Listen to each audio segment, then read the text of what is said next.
हरे कृष्णा। गुड्डू की दुनिया में आपका बहुत बहुत स्वागत है।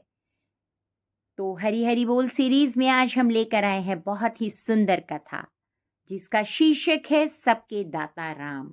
कथा प्रारंभ करने से पहले मैं आप सभी से प्रार्थना करना चाहूंगी कि कथा को स्किप करके ना सुने, कथा को ध्यान पूर्वक सुने, अन्यथा कथा आपको समझ में नहीं आएगी और ना ही उसका फल प्राप्त होगा। कथा प्रारंभ करते हैं। मूलकदास जी कर्मयोगी संत थे। स्वाध्याय, सत्संग व ब्राह्मण से उन्होंने जो व्यावहारिक ज्ञान प्राप्त किया उसका मुकाबला किताबी ज्ञान नहीं था कर सकता था। शुरू में संत मूलकदास जी नास्तिक थे। उनके गांव में एक साधु आए और आकर टिक गए। साधु जी लोगों को रामायण सुनाते थे। प्रतिदिन सुबह शाम गांव वाले उनका दर्शन करते और उनसे राम कथा का आनंद लेते। संयोग से एक दिन मूलकदास जी भी राम कथा में पहुंच गए। उस समय साधु महाराज ग्रामीणों को श्री राम की महिमा कह रहे थे। श्री राम संसार के सबसे बड़े दाता हैं। वह भूखों को अन्न, नंगों को वस्त्र और आश्रयहीनों को आश्रय देते हैं। मूलकदास जी ने भी साधु की यह बात सुनी, पर उनके पल्ले कुछ नहीं उन्होंने अपना विरोध जताते तर्क किया। क्षमा करें महात्मन, यदि मैं चुपचाप बैठकर राम कथा सुन लूं, कोई काम ना करूं, तब भी क्या राम भोजन देंगे? साधु ने पूरे विश्वास के साथ कहा, अवश्य देंगे। उनकी दृढ़ता से मूलकदास के मन में एक और प्रश्न उभरा। तो पूछ बैठे, यदि मैं घनघोर जंगल में अकेला बैठ जाऊं तब? साधु ने दृढ़ता के साथ कहा, तब भी श्री राम भोजन देंगे। बात मूलकदास को लग गई। अब तो श्री राम की दानशीलता की परीक्षा लेने होगी। मूलकदास जी पहुंच गए जंगल में और एक घने पेड़ के ऊपर चढ़कर बैठ गए। चारों तरफ ऊंचे ऊंचे पेड़ थे, कंटीली झाड़ियां थी। दूर दूर तक फैले जंगल में धीरे धीरे खिसकता हुआ सूर्य पश्चिम की पहाड़ियों के पीछे छिप गया। चारों तरफ अंधेरा फैल गया, मगर न मूलकदास को भोजन मिला न पेड़ से ही उतरे। सारी रात बैठे रहे। अगले दिन दूसरे पहर घोर सन्नाटे में मूलकदास को घोड़ों की टापों की आवाज सुनाई पड़ी। वह सतर्क होकर बैठ गए। थोड़ी देर में कुछ राजकीय अधिकारी उधर आते हुए दिखाई दिए।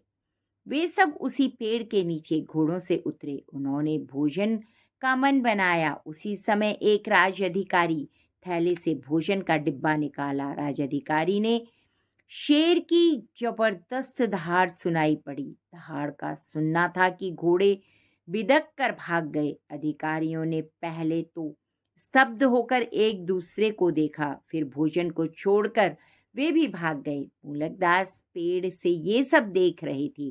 वह शेर की प्रतीक्षा करने लगे, मगर दहाड़ता हुआ शेर दूसरी तरफ चला गया। मूलकदास को लगा श्री राम ने उनकी सुन ली, अन्यथा इस घनघोर जंगल में भोजन कैसे पहुंचता। मगर मूलकदास तो मूलकदास ठहरे। उतरकर भला स्वयं भोजन क्यों करने लगे? वह तो भगवान श्री राम को परख रहे थे। तीसरे पहर में डाकुओं का एक बड़ा दल उधर से गुजरा। पेड़ के नीचे चमकदार चांदी के बर्तनों में विभिन्न प्रकार के व्यंजनों के रूप में पड़े भोजन को देखकर डाकू ठिठक गए। डाकुओं के सरदार ने कहा, भगवान श्री राम की लीला देखो, हम लोग भूखे हैं और भोजन की प्रार्थना कर रहे थे। इस निर्जन वन में सुंदर डिब्बों में भोजन भेज दिया, इसे खा लिया जाए तो आगे बढ़ा जाए। मूलकदास को हैरानी हुई कि डाकू भी श्री राम पर इतनी आस्था रखते हैं। वह भी भोजेंगे। वह यह सब सोच ही रहे थे कि उन्हें डाकुओं की बात में कुछ शंका सुनाई पड़ी। डाकू स्वभावतः शकी होते हैं। एक साथी ने सावधान किया, सरदार, इस सुनसान जंगल में इतने सजे धजे तरीके से सुंदर बर्तनों में भोजन का मिलना मुझे तो रहस्यमय लग रहा है।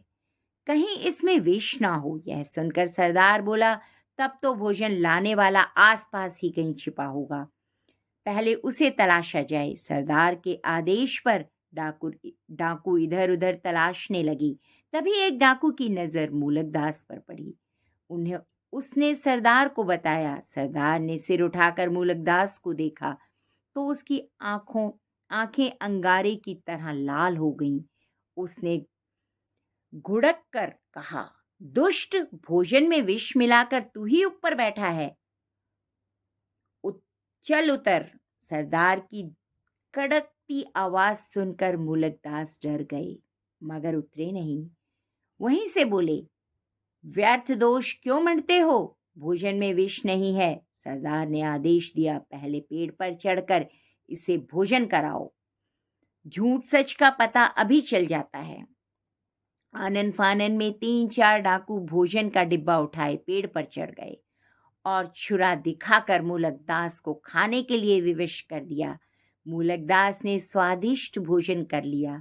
फिर नीचे उतरकर डाकुओं को पूरा किस्सा सुनाया। डाकुओं ने उन्हें छोड़ दिया। वह स्वयं भोजन से भाग रहे थे, लेकिन प्रभु की माया ऐसी रही कि उन्हें बलात् भोजन करा दिया। इस घटना के बाद मूलकदास ईश्वर के पक्के भक्त हो गए। गांव लौटकर मूलकदास ने सर्वप्रथम एक दोहा लिखा, अजगर करे न चाकरी, पंछी करे न काम, दास मलूका कह गए सबके दाता राम। तो यह कथा इसी प्रकार अपने नाम को पूरा करती है, सबके दाता राम। तो आप सभी को कथा सुनने के लिए बहुत बहुत धन्यवाद। जय श्री राम। कथा अच्छी लगी हो तो प्लीज़ इसे लाइक, सब्सक्राइब और शेयर करना ना भूलें। धन्यवाद।